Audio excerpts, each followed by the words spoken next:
Dövlətin Zəngilan rayonu Ağalı kəndində məcburi köçkünlər üçün verdiyi evi istəyirəm sizin üçün çəkim göstərim. Bizim evimiz 4 otaqlıdır. Demişdim ki, bir gün sizinlə ev vlogu edəcəm. Qeyd edeyim ki, mebellər, elektronik əşyalar özümüzə aiddir. Mən göstərim. Bu formada koridordur. Bir bisi buradadır. Və yataq otağı, bir bisi də buradadır. Buradan gəlirik. Bura isə mətbəxdir.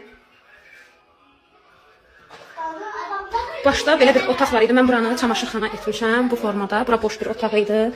Bura ikinci bir yataq otağıdır. Bura isə növbəti yataq otağı. Bura isə qonaq otağıdır. Uşaqlar burada oynayır. Ya tapayım da bakalım. Baba. Mama.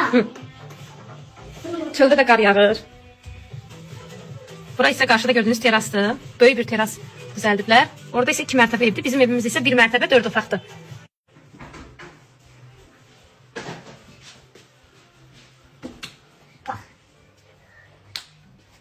Qar yağır balam, qar.